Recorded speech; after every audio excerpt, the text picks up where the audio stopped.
ജീവമൊഴി കാൽവരിനാഥന്റെ സ്നേഹമൊഴി തിരുനിറത്താൽ ജീവനേകും യേശുനാഥന്റെ ജീവമൊഴി ജീവധാര ജീവധാര ജീവധാര.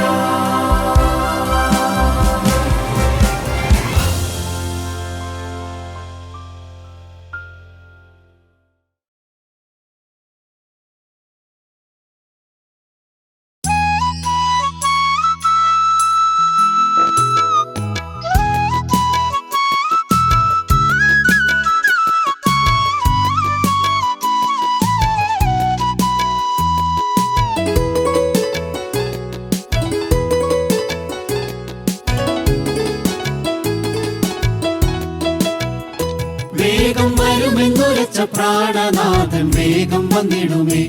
വേഗം വരുമെന്നുരച്ച പ്രാണനാഥൻ വേഗം വന്നിടുമേ. മൊഴിനേരം തന്നിൽ ധ്വനിക്കും കാഹളം അക്ഷരം നിദ്ര വിട്ടുണരും വിശുദ്ധൻ. മൊഴിനേരം തന്നിൽ ധ്വനിക്കും കാഹളം അക്ഷരം നിദ്ര വിട്ടുണരും വിശുദ്ധൻ. ഉന്നത ജീവനെയാണ്ടു പോയിടും വാനമേഘത്തിൽ. ഉന്നത ജീവനെയാണ്ടു പോയിടും വാനമേഘത്തിൽ. പ്രതിമയെ ധരിച്ചു അനന്ത കോടിയുഗങ്ങളിൽ ആനന്ദം പാടി വാഴ്ത്തുവാൻ വന്നെന്നെ കൊണ്ടുപോകുവാൻ അച്ചാരം തന്ന പ്രിയൻ വന്നിടുമേ. വന്നെന്നെ കൊണ്ടുപോകുവാൻ അച്ചാരം തന്ന പ്രിയൻ വന്നിടുമേ. മഹത്വ രാജരാജ പ്രതിമയെ ധരിച്ചു അനന്ത കോടിയുഗങ്ങളിൽ ആനന്ദം പാടി വാഴ്ത്തുവാൻ വന്നെന്നെ കൊണ്ടുപോകുവാൻ അച്ചാരം തന്ന പ്രിയൻ വന്നിടുമേ. വന്നെന്നെ കൊണ്ടുപോകുവാൻ അച്ചാരം തന്ന പ്രിയൻ വന്നിടുമേ.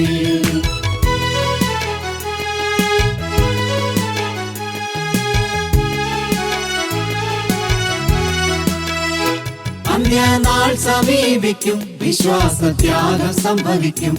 അന്ത്യനാൾ സമീപിക്കും വിശ്വാസത്യാഗം സംഭവിക്കും. സ്നേഹം കുറഞ്ഞിടും സേവ ചെയ്യുവാനവർ ശക്തരാകില്ലവർ ലജ്ജിതരായിടും. സ്നേഹം കുറഞ്ഞിടും സേവ ചെയ്യുവാനവർ ശക്തരാകില്ലവർ ലജ്ജിതരായിടും. പാപത്തെ ഏറ്റുപറകാം സ്നേഹിത കർത്തൻ വന്നിടുമേ. പാപത്തെ ഏറ്റുപറകാം സ്നേഹിത കർത്തൻ വന്നിടുമേ. മഹത്വ രാജരാജ പ്രതിമയെ ധരിച്ചു അനന്ത കോടിയുഗങ്ങളിൽ ആനന്ദം പാടി വാഴ്ത്തുവാൻ വന്നെന്നെ കൊണ്ടുപോകുവാൻ അച്ചാരം തന്ന പ്രിയൻ വന്നിടുമേ. വന്നെന്നെ കൊണ്ടുപോകുവാൻ അച്ചാരം തന്ന പ്രിയൻ വന്നിടുമേ.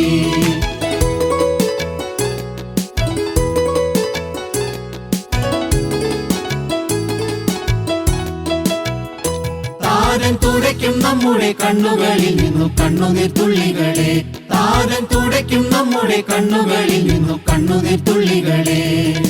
സ്വർഗസിയോൻ മാളികമേടയിൽ ദീർഘയുഗം വസിച്ചാനന്ദം പാടുവാൻ. സ്വർഗസിയോൻ മാളികമേടയിൽ ദീർഘയുഗം വസിച്ചാനന്ദം പാടുവാൻ വന്നെന്നെ കൊണ്ടുപോകുവാൻ അച്ചാരം തന്ന പ്രിയൻ വന്നിടുമേ. വന്നെന്നെ കൊണ്ടുപോകുവാൻ അച്ചാരം തന്ന പ്രിയൻ വന്നിടുമേ. മഹത്വ രാജരാജ പ്രതിമയെ ധരിച്ചു അനന്ത കോടിയുഗങ്ങളിൽ ആനന്ദം പാടി വാഴ്ത്തുവാൻ വന്നെന്നെ കൊണ്ടുപോകുവാൻ അച്ചാരം തന്ന പ്രിയൻ വന്നിടുമേ. വന്നെന്നെ കൊണ്ടുപോകുവാൻ അച്ചാരം തന്ന പ്രിയൻ വന്നിടുമേ.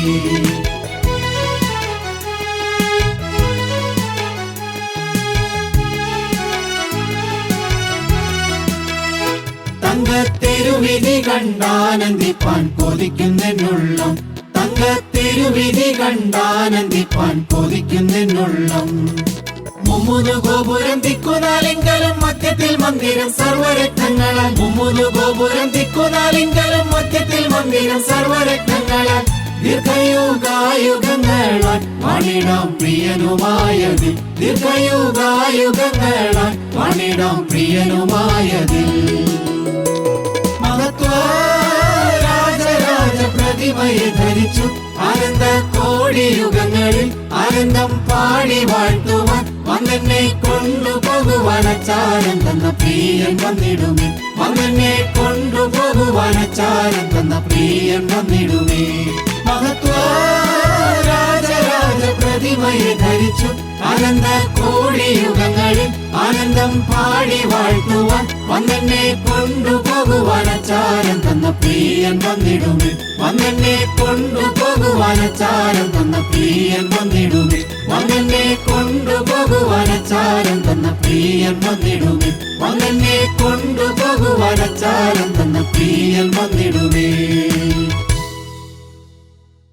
ദൈവനാമം മഹത്വപ്പെടുമാറാകട്ടെ.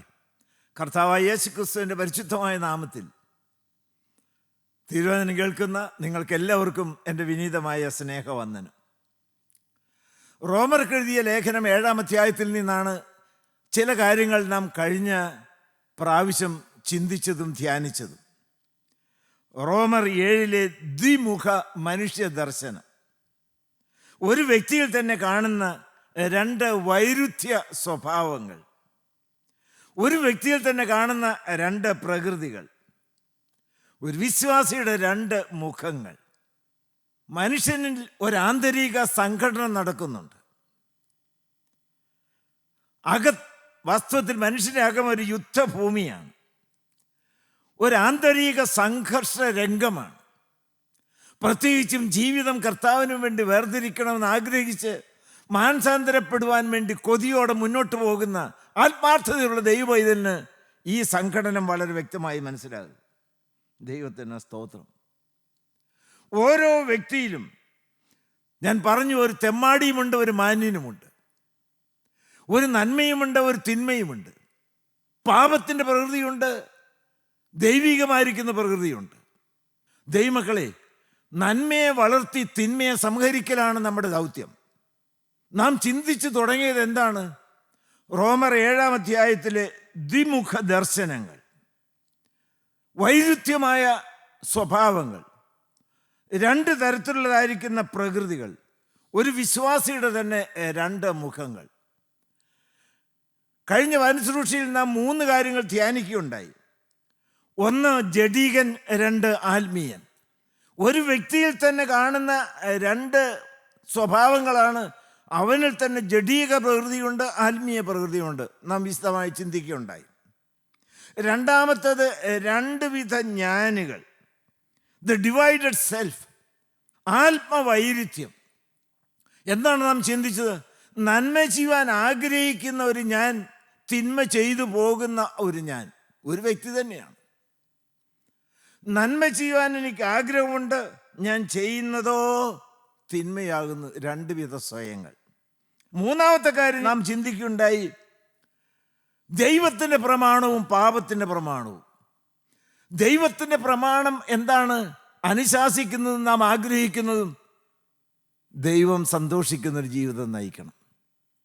പാപത്തിൽ നശിച്ച് നരകത്തിൻ്റെ തീപ്പൊയ്കയിൽ വെന്തെരിയാൻ ഇടവരരുത്. പക്ഷെ പ്രായോഗിക ജീവിത തലത്തിലേക്ക് നടന്നു വരുമ്പോൾ പലതും തിന്മ പ്രവർത്തിച്ചു പോകുന്നു. പാപത്തിൻ്റെ പ്രമാണം പലപ്പോഴും തലനോക്കി ജയിക്കുന്നു. വചനം ഇഷ്ടമാണ്, കേൾക്കുന്നുണ്ട്, താല്പര്യമുണ്ട്, തീരുമാനം എടുക്കുന്നുണ്ട്. പക്ഷേ പലപ്പോഴും അത് പ്രാവർത്തിക ജീവിതത്തിൽ പ്രതിഫലിപ്പിക്കുവാൻ സാധിക്കുന്നില്ല. എന്നാൽ ദൈവമക്കളെ, ജയം തരുന്നൊരു ദൈവമുണ്ട്. ഇനി നാം ഇന്ന് ചിന്തിക്കാൻ പോകുന്നതായ നാലാമത്തേത് എന്താണ്? 7-ാം അധ്യായത്തിന് 14-ാമത്തെ വാക്യം വായിച്ച്. റോമർ 7-ന്റെ 14. ന്യായപ്രമാണം ആത്മീകമെന്ന് നാം അറിയുന്നുവല്ലോ. ഞാനോ ജഡമയൻ, പാപത്തിന് ദാസനായി വിൽക്കപ്പെട്ടവൻ തന്നെ. പാപത്തിന് ദാസനായി വിൽക്കപ്പെട്ടവൻ തന്നെ. റോമർ 6-ാം അധ്യായം 20 മുതൽ 22 വരെ വാക്യങ്ങൾ. 6-ന്റെ 20 മുതൽ 22 വരെ. നിങ്ങൾ പാപത്തിന് ദാസന്മാരായിരുന്നപ്പോൾ നീതിയെ സംബന്ധിച്ച് സ്വതന്ത്രരായിരുന്നുവല്ലോ. നിങ്ങൾക്ക് അന്ന് എന്തൊരു ഫലമുണ്ടായിരുന്നു? വായിച്ചോ. ഇപ്പോൾ നിങ്ങൾക്ക് ലജ്ജ തോന്നുന്നു തന്നെ. അതിന്റെ അവസാനം മരണമല്ലോ. എന്നാൽ ഇപ്പോൾ പാപത്തിൽ നിന്ന് സ്വാതന്ത്ര്യം പ്രാപിച്ച് ദൈവത്തിന് ദാസന്മാരായിരിക്കാൻ. രണ്ട് കാര്യങ്ങൾ നിങ്ങൾക്ക് മനസ്സിലായോ? വളരെ വ്യക്തമായിട്ടാണ് പൗലോസ് പറയുന്നത്. ഒരു മനുഷ്യൻ്റെ ജീവിതത്തിൽ രണ്ട് ദാസ്യത്വം നമുക്ക് കാണുവാനായിട്ട് സാധിക്കും. പാപത്തിൻ്റെ ദാസന്മാർ, ക്രിസ്തുവിൻ്റെ ദാസന്മാർ. ഹല്ലേലൂയ. പാപത്തിൻ്റെ ദാസന്മാർ, ക്രിസ്തുവിൻ്റെ ദാസന്മാർ. പൗലോസ്ലീഹ തന്നെ അവതരിപ്പിക്കുന്ന ഞാൻ ക്രിസ്തുവിൻ്റെ ദാസൻ. റോമർ ഒന്നെടുത്ത്, റോമർ 1-ാം അധ്യായത്തിൻ്റെ 2-ാമത്തെ വാക്യത്തിൽ അതിനാണ് പൗലോസ്ലീഹ പറയുന്നത്. റോമർ 1-ാം അധ്യായത്തിൻ്റെ 2-ാമത്തെ വാക്യം. ക്രിസ്തുവിനെ കുറിച്ച് വിശുദ്ധ രേഖകളിൽ തന്റെ പ്രവാചകന്മാർ മുഖാന്തരം മുമ്പ് കൂട്ടി വാഗ്ദാനം ചെയ്ത സുവിശേഷത്തിന് വേർതിരിച്ച് വിളിക്കപ്പെട്ട അപ്പോസ്തലനും യേശുക്രിസ്തുവിന്റെ ദാസനുമായ ഹല്ലേലൂയ. അത് കേൾക്കുന്നതും പറയുന്നതും എനിക്ക് പ്രമോദമാണ്. യേശുക്രിസ്തുവിന്റെ ദാസൻ, യേശുക്രിസ്തുവിന്റെ അടിമ. ഹല്ലേലൂയ. ദൈവത്തിന് സ്തോത്രം. ദൈവമക്കളെ, നിങ്ങൾക്ക് അപ്രകാരം ഒന്നാകാൻ കൊതിയുണ്ടോ? പിശാചിനെ തോൽപ്പിച്ച് കാൽവറിയിൽ കർത്താവായി യേശുക്രിസ്തു ജീവരക്തം മറുവിലിയായി കൊടുത്ത് ശത്രുവിൻ്റെ ബന്ധനക്കെട്ടുകൾ നിന്നെ വിടുവിച്ചു. സ്വതന്ത്രനായിട്ട് വിടുകയല്ല, കർത്താവായി യേശുക്രിസ്തു വിളിച്ചു തന്നെ എൻ്റെ മുഖം ഏറ്റുകൊണ്ട് എന്നോട് പഠിപ്പീൻ. ദൈവത്തിന് സ്തോത്രം. നമ്മൾ സ്വതന്ത്രരായി കർത്താവായി യേശുക്രിസ്തുവിൻ്റെ അടിമത്തത്തിന് കീഴിൽ ആ സ്വാതന്ത്ര്യം അനുഭവിച്ചുകൊണ്ട് ജീവിക്കേണ്ടതാണ്. അത് വെറുമൊരു അടിമത്വമല്ല, അത് സന്തോഷത്തിൻ്റെ പാട്ടുപാടിക്കൊണ്ട് അരുമനാഥനോട് ചേർന്ന് ജീവിക്കുന്ന ഒരു സ്വർഗീയമായിരിക്കുന്ന ഒരു അനുഭൂതിയാണ്. ഹല്ലേലൂയ. ദൈവനാമം മാത്രം മഹത്വമുള്ളവരാകട്ടെ. ഗലാത്യർ 5:1 വായിച്ചേ.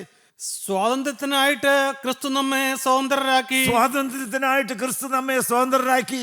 ആകയാൽ അതിൽ ഉറച്ചു നിൽപ്പീൻ. അടിമനുഖത്തിൽ പിന്നെയും കുടുങ്ങിപ്പോകരുത്. പൈശാചികന്റെ അടിമനുഖത്തിൽ ഊഴിവേല ചെയ്യുവാൻ വീണ്ടും കുടുങ്ങിപ്പോകരുത്. ദൈവത്തിന് മഹത്വം. കർത്താവിന് സ്തോത്രം. കർത്താവായ യേശുക്രിസ്തു കാൽവറിയിൽ എന്ത് ചെയ്തു? എൻ്റെ മേലുള്ളതായ ആ പാപത്തിൻ്റെ കൈയെഴുത്ത് മായിച്ചു ക്രൂശിൽ തറച്ചു നടുവിൽ നിന്ന് നീക്കിക്കളഞ്ഞു.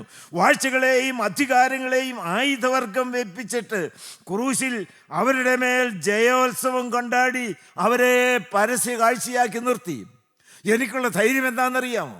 എൻ്റെ മേൽ വാഴാനും പാപം ചെയ്യിക്കാനും എല്ലാം ഓടി ഓടി വരുന്ന പിശാചിൻ്റെ തല കാൽവറിൽ കർത്താവ് ചതച്ചു. അവൻ തോറ്റ ശത്രുവാണ്.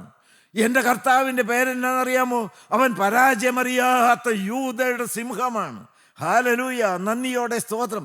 പലപ്പോഴും അവൻ എന്നെ തെറ്റിച്ച് വീഴിക്കാൻ നോക്കുന്നുവെങ്കിലും ആത്യന്തികമായി എന്നെ നിൻ്റെ കയ്യിൽ നിന്ന് പിടിച്ചു വരുത്താൻ ആർക്കും കഴിയുകയില്ല എന്ന് പറഞ്ഞ് കർത്താവായ യേശുക്രിസ്തു നമുക്ക് സംരക്ഷണം തരുന്നു. ഹല്ലേലൂയ. ദൈവത്തിന് സ്തോത്രം. ദൈവമക്കളെ, അടിമനുഖത്തിന് കീഴിൽ പിന്നെയും കുടുങ്ങരുത്. റോമർ 8-ാം അധ്യായം എടുത്ത്, റോമർ 8-ാം അധ്യായം 14-15 വാക്യങ്ങളിൽ ഈ രണ്ട് ദാസ്യത്വത്തിൻ്റെ കാര്യം അവിടെ എടുത്തു പറയുന്നുണ്ട്. ദൈവാത്മാവ് നടത്തുന്നവർ ഏവരും ദൈവത്തിന്റെ മക്കളാകുന്നു. ദൈവാത്മാവ് നടത്തുന്ന ഏവനും ദൈവത്തിന്റെ മക്കളാകുന്നു. നിങ്ങൾ പിന്നെയും ഭയപ്പെടേണ്ടതിന് ദാസ്യത്തിന്റെ ആത്മാവിനെ അല്ല, നാം അബ്ബാ പിതാവേ എന്ന് വിളിക്കുന്ന പുത്രത്വത്തിന്റെ ആത്മാവിനെ അത്രേ പ്രാപിച്ചത്. സാത്താന്റെ ഇഷ്ടപ്രകാരം ഊഴിവേല ചെയ്യുന്നവനല്ല. മദ്യം കുടിക്കാൻ പറയുമ്പോഴേക്കും അതിന് പോയി കുടിച്ചു. പ്രേമിക്കാൻ പറയുമ്പോൾ അതിലേക്ക് വീഴുന്നു. ബ്ലൂ ഫിലിം കാണാൻ പ്രേരിപ്പിക്കുമ്പോൾ അതിലേക്ക് പോകുന്നു. വൃത്തികെട്ട പാപത്തിന് വേണ്ടി പൈശാചികൻ നിന്റെ പിന്നാലെ നടന്ന് പ്രേരിപ്പിക്കുമ്പോൾ അതിന് വശംവദനായി അടിമവേല ചെയ്യുന്നതായ ഒരു വ്യക്തിയല്ല ജയാളി. സ്വാതന്ത്ര്യത്തിനായിട്ട് കർത്താവായി യേശുക്രിസ്തുവിനെ സ്വതന്ത്രനാക്കി ആ വിടുതൽ പ്രഖ്യാപിച്ച രംഗമാണ് കാൽവറി ക്രൂശ്. നന്ദിയോടെ സ്തോത്രം. ജയപ്രഖ്യാപനത്തിൻ്റെ രംഗമാണ് കാൽവറി. ഹല്ലേലൂയ. ആ ജയത്തിൻ്റെ സ്ലീബായുടെ സാക്ഷികളായാണ് ഞാൻ നിങ്ങളും ഓടേണ്ടത്. ദൈവത്തിന് സ്തോത്രം. സാത്താൻ നിന്നെ വശംവദനാക്കാൻ, നിന്നെ കീഴടക്കുവാൻ വരുന്ന സമയത്ത് യേശുവിൻ രക്തത്തിൽ ആശ്രയിച്ചുകൊണ്ട് അവൻ്റെ നാമത്തിൻ്റെ ശക്തിയാൽ നിങ്ങൾ വ്യക്തമായി പറയണം, you devil, out you go. നിനക്കെന്നെ കിട്ടുകയില്ല. വളരെ വ്യക്തമായി ഉറപ്പ് നിങ്ങൾക്കുണ്ടോ? ഹല്ലേലൂയ. ദൈവത്തിന് സ്തോത്രം. ദൈവത്തിന് സ്തോത്രം. ദൈവമക്കളെ, ഇവിടെ വളരെ വ്യക്തമായി ഒരാത്മീയ ജീവിതത്തിന് സത്യസന്ധമായ ഒരാവിഷ്കരണം കാണുന്നുണ്ട്. സാത്താനെ കീഴടക്കാൻ വരുന്നു. പക്ഷേ കർത്താവായി യേശുക്രിസ്തു നേടിയതായ ജയം ഞാൻ വിശ്വാസത്തിൽ സ്വന്തമാക്കുന്നു. അടിമത്വം ഏതിനാണ് ദൈവമക്കളെ? ഏതിനോട് നോക്കുന്നതിൻ്റെ അടിമകളാണ്. യോഹന്നാന്റെ സുവിശേഷം എടുത്ത്, യോഹന്നാന്റെ സുവിശേഷം അതിൻ്റെ 8-ാം അധ്യായത്തിൻ്റെ 34 മുതൽ 36 വരെ വാക്യങ്ങളിൽ ഈ അടിമത്വത്തിൻ്റെ കാര്യം വളരെ വ്യക്തമായി പറയുന്നുണ്ട്. ഇന്ന് നിങ്ങൾ സ്വാതന്ത്ര്യത്തിൻ്റെ പാട്ടുപാടും ദൈവമക്കളായി മാറണം. അതിന് കർത്താവായ യേശുക്രിസ്തു വചനമായി നമ്മുടെ മധ്യത്തിലേക്ക് വന്നിട്ടുണ്ട്. ഈ വചനത്തിലൂടെ തീ പാറണം. ഹല്ലേലൂയ, നന്ദിയോടെ സ്തോത്രം. കാലുകൾ കത്തിയതായ സ്നേഹത്തിൻ്റെ തീ എൻ്റെ ജീവിതത്തിൽ കത്തിപ്പടർന്ന് ബന്ധനകെട്ടുകളെല്ലാം പൊട്ടണം. ഹല്ലേലൂയ, സാത്താൻ്റെ ബന്ധനത്തിൽ നിന്ന് വിടുതൽ പ്രാപിച്ച് സന്തോഷത്തിൻ്റെയും സ്വാതന്ത്ര്യത്തിൻ്റെയും സങ്കടങ്ങൾ സകലതും തീർന്നുപോയി, സംഹാര ദൂതനെ കടന്നുപോയി എന്നുള്ള ഈ ജയത്തിൻ്റെ പാട്ട് നമുക്ക് പാടിക്കൊണ്ട് വേണം ഇന്ന് ഈ ശുശ്രൂഷ കഴിയുമ്പോൾ എഴുന്നേക്കാൻ. വായിക്കാം. അതിന് യേശു, ആമേൻ ആമേൻ ഞാൻ നിങ്ങളോട് പറയുന്നു, പാപം ചെയ്യുന്നവനെല്ലാം പാപത്തിന്റെ ദാസനാകുന്നു. പാപം ചെയ്യുന്നവനെല്ലാം പാപത്തിന്റെ ദാസനാകുന്നു. ദൈവമക്കൾ, ഈ പിശാചിന്റെ നുകത്തിന് കീഴിലേക്ക് നിങ്ങൾക്ക് ഇനിയും പോകണമോ? ജീവൻ കൊടുത്ത് നമ്മളെ വിലക്ക് വാങ്ങിയില്ലേ? പാപത്തിൽ നിന്ന് സ്വാതന്ത്ര്യം പ്രാപിക്കാൻ വേണ്ടി കർത്താവായ യേശുക്രിസ്തു നമ്മളെ സ്വതന്ത്രരാക്കിയില്ലേ? സാത്താൻ നിന്നെ ലജ്ജയില്ലാതെ വീഴിക്കാനായിട്ട് വരും. ദൈവത്തിന് ഒന്നോടെ വായിച്ച്. അതിന് യേശു, ആമേൻ ആമേൻ ഞാൻ നിങ്ങളോട് പറയുന്നു, ആമേൻ ആമേൻ ഞാൻ നിങ്ങളോട് പറയുന്നു, പാപം ചെയ്യുന്നവനെല്ലാം പാപത്തിന്റെ ദാസനാകുന്നു. പാപം ചെയ്യുന്നവനെല്ലാം പാപത്തിന്റെ ദാസനാകുന്നു, പിശാചിന്റെ ദാസനാകുന്നു. വായിച്ചു. ദാസൻ എന്നേക്കും വീട്ടിൽ വസിക്കുന്നില്ല, ദാസൻ സ്വർഗരാജ്യത്തിൽ വസിക്കുന്നില്ല, പുത്രനോ എന്നേക്കും വസിക്കുന്നു. ഹല്ലേലൂയ. ദൈവത്തിന് നിങ്ങൾക്ക് അർത്ഥം മനസ്സിലാകുന്നുണ്ടോ? പിശാചിന്റെ അടിമത്തത്തിൽ നിന്ന് ബന്ധനകെട്ടുകൾ പൊട്ടിച്ച് നിങ്ങളെ കർത്താവായ യേശുക്രിസ്തു വിടുവിച്ചു കൊണ്ടുവന്നു, പുത്രന്റെ രാജ്യത്തിലാക്കി, സ്വർഗരാജ്യത്തിന്റെ മക്കളാക്കി തീർത്തു. വീണ്ടും ആ അടിമനുഖത്തിന് കീഴിലേക്ക് നിങ്ങൾ പോകണമെന്നുണ്ടോ? സ്വർഗം നിങ്ങൾക്ക് വേണ്ടേ മക്കളെ? മക്കളാണ് സ്വർഗരാജ്യത്തിൽ വസിക്കുന്ന, അടിമകളല്ല.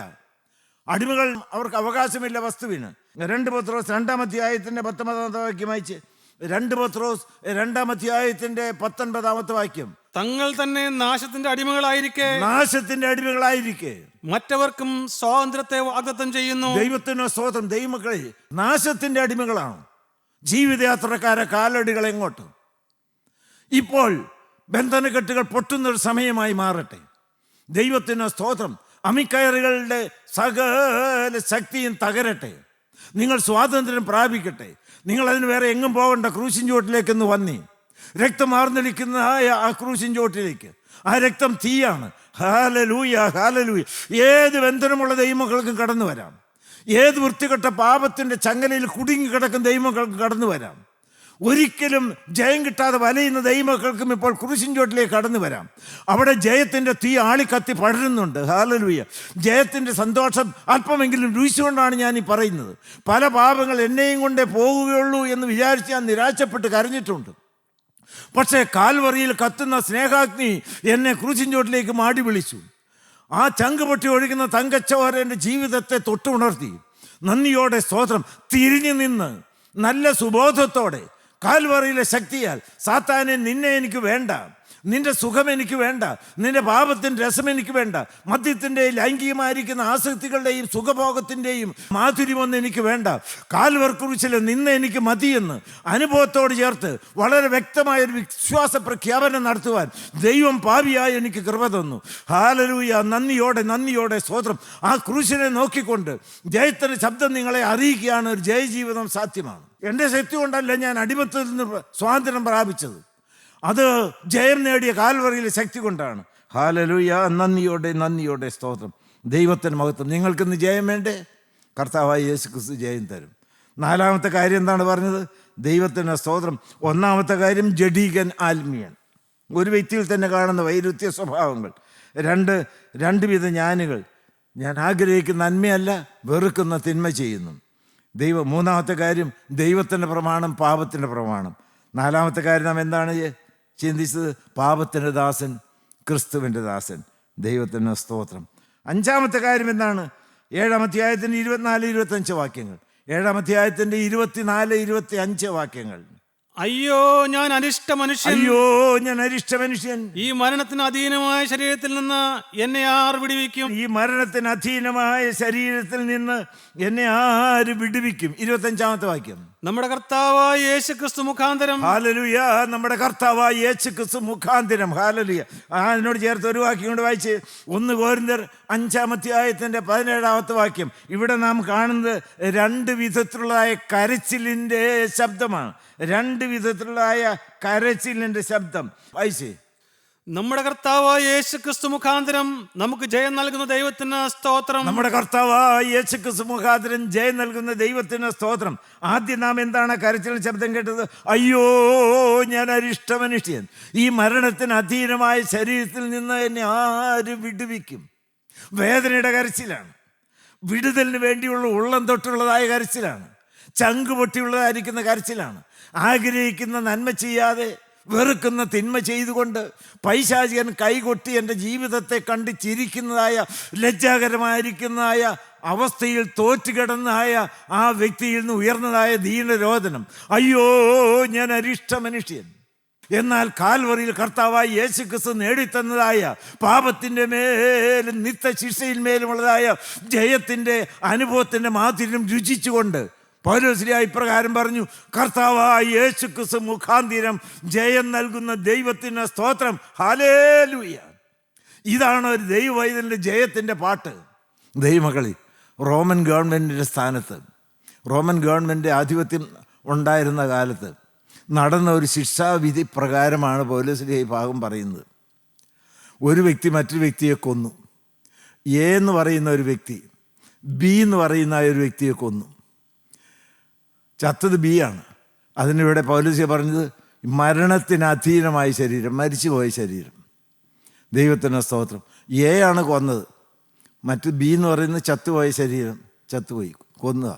എന്ത് ചെയ്യുന്നറിയാമോ? ഈ ചത്തതായ ശരീരത്തെ കൊന്നതായ വ്യക്തിയോട് ചേർത്ത് ഇങ്ങനെ കെട്ടും. ഇങ്ങനെ മുഖത്തോട് മുഖം ചേർത്ത് കെട്ടും.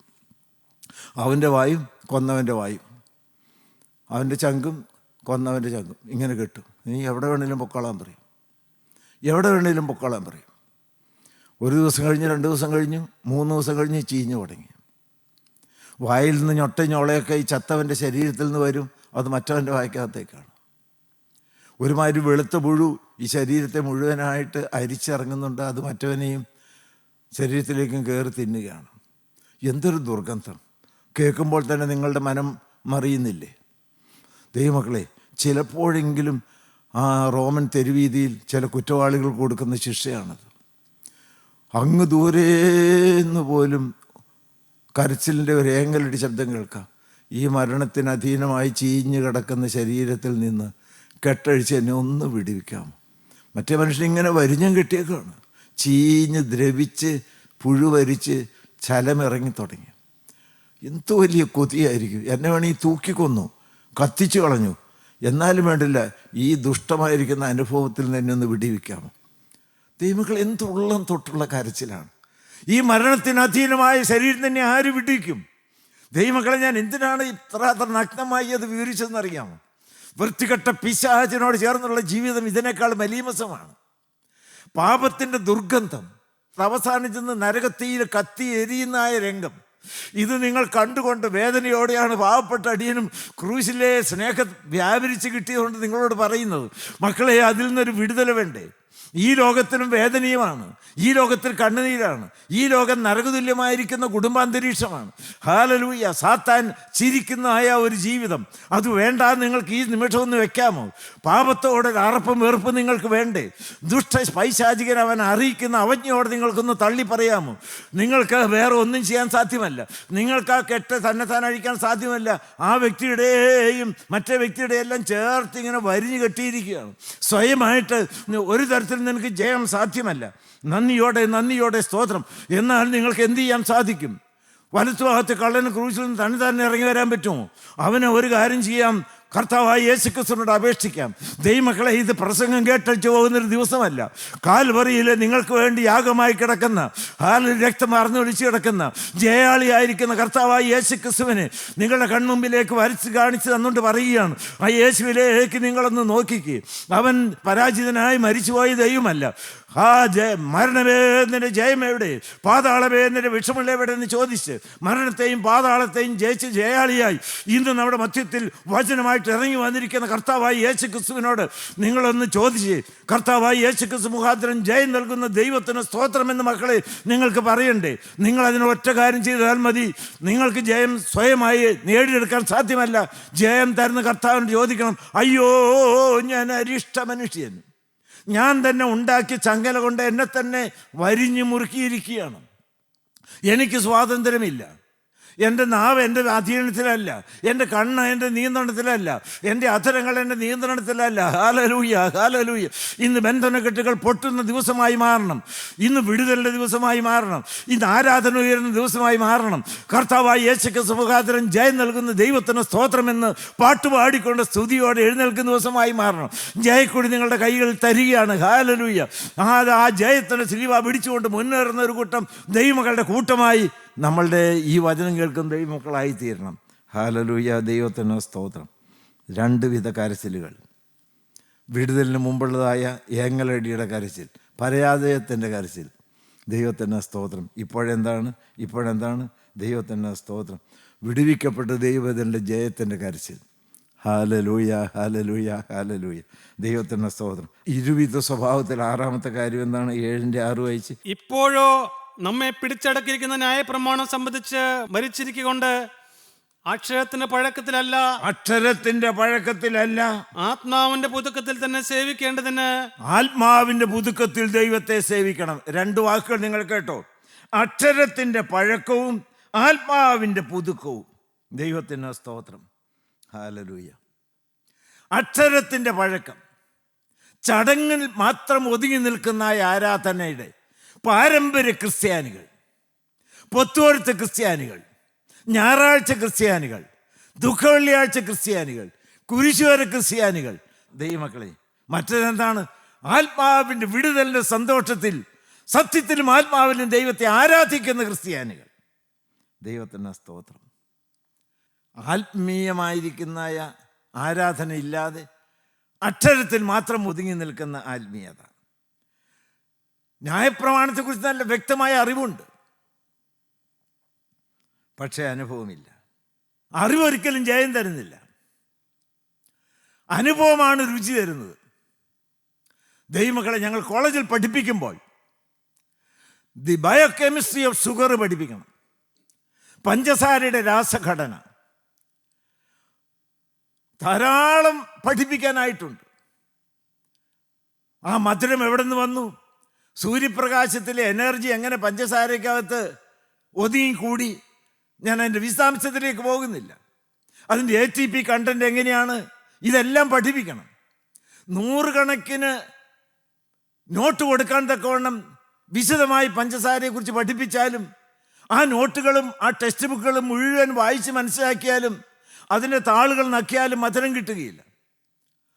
പഞ്ചസാര എന്ന് എഴുതാൻ പോലും അറിയാത്ത പാവപ്പെട്ട എട്ടും പൊട്ടും തിരിയാത്ത ഒരു വല്യമ്മയ്ക്ക് 2 തരിയെടുത്ത് നാവിലിട്ടാൽ മതി, മധുരം കിട്ടും.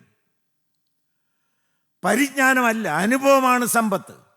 നിങ്ങൾക്ക് അർത്ഥം മനസ്സിലായോ? ഹല്ലേലൂയ, ദൈവത്തിൻ്റെ മഹത്വം, കർത്താവിന് സ്തോത്രം. അക്ഷരത്തിൻ്റെ ആരാധകരായിട്ടല്ല നമ്മളുടെ ദൈവമക്കൾ തീരേണ്ടത്. ആത്മാവിൽ സത്യത്തിൽ ദൈവത്തെ രുചിച്ചുകൊണ്ട് ആരാധിക്കുന്ന ദൈവമക്കളായി മാറണം. ഹല്ലേലൂയ. അക്ഷരത്തിൻ്റെ സേവകരല്ല, ആത്മാവിൻ്റെ അനുഭവസ്ഥരായി നിങ്ങൾ ഓരോരുത്തരും മാറേണ്ടിയിരിക്കുന്നു. ദൈവത്തിന് സ്തോത്രം. ദൈവമക്കളെ, പള്ളിപ്പോക്ക് തെറ്റല്ല, ഞാനും മുടങ്ങാതെ പോകുന്ന ഒരാളാണ്. ദൈവമേ, നീ പരിശുദ്ധനാകുന്നു, ബലവാനെ നീ പരിശുദ്ധനാകുന്നു, മരണമില്ലാത്തവനെ നീ പരിശുദ്ധനാകുന്നു, ഞങ്ങൾക്ക് വേണ്ടി കുരിശു തൂങ്ങപ്പെട്ടവനെ ഞങ്ങളുടെ മേൽ അനുഗ്രഹം ചെയ്യണമെന്ന് പ്രാർത്ഥിക്കുന്നു, കുരിശു വരയ്ക്കുന്നു. ദുഃഖവെള്ളിയാഴ്ച സിലീബ മുത്തുന്നു. ചിലരെല്ലാം വലിയ കുരിശും എടുത്തുകൊണ്ട് ചില മലമുകളുകൾ ചവിട്ടിക്കയറുന്നു. ദൈവത്തിന് സ്തോത്രം. ദൈവമക്കളെ, ഇതിൻ്റെ എല്ലാം തെറ്റോ ശരിയിലേക്കല്ല ഞാൻ പോകുന്നത്. എങ്കിൽ ഞാൻ നിങ്ങളോട് ചോദിക്കട്ടെ, കാൽവറിയിൽ കർത്താവായ യേശുക്രിസ്തു ചൊരിഞ്ഞതായ രക്തത്തിൻ്റെ ശുദ്ധീകരണ ശക്തിയുടെ വ്യാപാരം അനുഭവിക്കാതെ വരച്ചുകൊണ്ട് നടന്നിട്ട് എന്താണ് കാര്യം? കാൽവറിയിൽ കത്തിയതായ സ്നേഹത്തിന് തീയാൽ നിങ്ങൾ തീ പിടിച്ചില്ല എങ്കിൽ ഈ കുരിശ് മുത്തിക്കൊണ്ടോ കുരിശ് കഴുത്തിൽ തൂക്കിയിട്ടത് കൊണ്ടോ വീട്ടിൽ ഉയർത്തി വെച്ചത് കൊണ്ടോ എന്താണ് പ്രയോജനം? മർമ്മം നിങ്ങളൊന്ന് മനസ്സിലാക്കണം. വിശുദ്ധ കുർബാന പലരും ഒരു ഞായറാഴ്ച പോലും മുടങ്ങാതെ അനുഭവിക്കുന്നുണ്ട്. ഞാനും അനുഭവിക്കുന്ന ആളാണ്. ദൈവമക്കളെ, തീയല്ലോ ഈ മധുപ, തീ അതിനെ ചുറ്റുന്നു. ആ കാൽവറിയിൽ കത്തിയതായ തീ, ദൈവത്തിൻ്റെ പരിശുദ്ധാത്മാവിൻ്റെ തീ പരിശുദ്ധ മധുവയിൽ ഇറങ്ങി. അപ്പത്തെ കർത്താവായ യേശുക്രിസ്തുവിന്റെ ശരീരവും വീഞ്ഞിനെ കർത്താവായ യേശുക്രിസ്തുവിന്റെ തിരുരക്തമായി മാറി. അപ്പോൾ വിശുദ്ധ കുർബാന കർത്താവായ യേശുക്രിസ്തു തന്നെയാണ്. ഈ വിശുദ്ധ കുർബാന അനുഭവിച്ച ദൈവമക്കൾ പള്ളിയിൽ നിന്ന് ഇറങ്ങിക്കഴിയുമ്പോൾ കർത്താവായ യേശുക്രിസ്തു നിങ്ങൾ അലിഞ്ഞു ചേർന്ന അനുഭവത്തിൽ യേശുവിൻ്റെ പ്രകൃതിയുള്ളവരായിട്ടാണോ ജീവിക്കുന്നത്? വാച്യാർത്ഥത്തിൽ കുർബാന അന്തരംഗത്തിൽ വായിൽ കൈക്കൊണ്ടു എന്ന് വിചാരിച്ച് നിങ്ങൾ പുണ്യവാളന്മാരാകുമോ?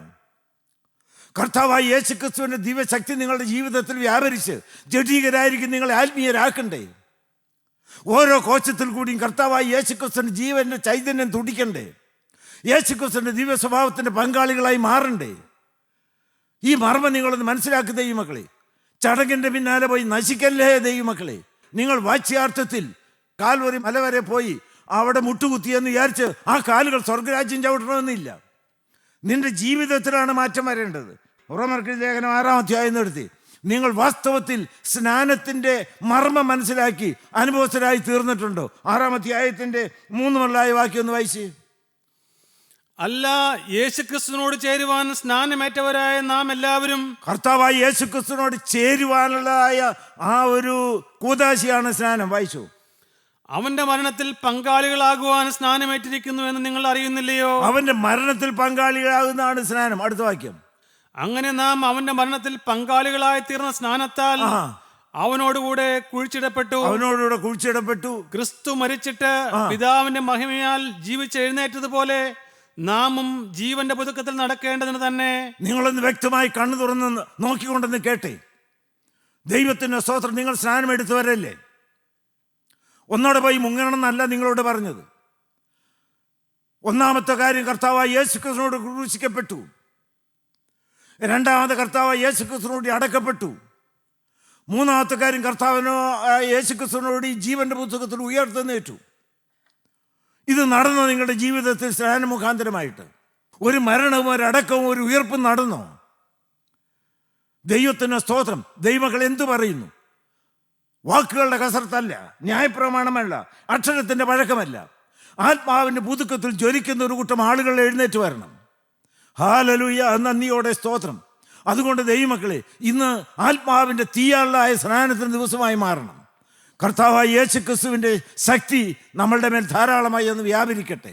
ദൈവത്തിൻ്റെ മഹത്വം, കർത്താവിന് സ്തോത്രം. നിങ്ങൾ എന്തു പറയുന്നു? പഴയത് കഴിഞ്ഞു പോയി എന്ന് നിങ്ങൾക്കൊരു ബോധ്യം വരണ്ടേ? ഒരു ക്രിസ്തുവിലായാൽ അതിനാണ് സ്നാനം. കർത്താവിനോട് ചേരുവാൻ സ്നാനം എടുത്തു. ഇനി ഞാനും എൻ്റെ കർത്താവും തമ്മിൽ രണ്ടല്ല. ഇനി ജീവിക്കുന്ന ഞാനല്ല, എന്നിൽ വസിക്കുന്ന ക്രിസ്തു. ഞാൻ ക്രിസ്തുവിനോട് ക്രൂശിക്കപ്പെട്ടിരിക്കുന്നു. ഇന്നു മുതൽ ഞാനല്ല, ക്രിസ്തു എന്നിൽ ജീവിക്കുന്നു. അതിനുവേണ്ടി നിങ്ങൾക്കൊന്ന് ഒരുങ്ങാമോ? നമ്മുടെ തലകളെ അണക്കാം, കണ്ണുകളെ അടയ്ക്കാം, കാൽവരി ക്രൂശിനെ കെട്ടിപ്പിടിക്കാം.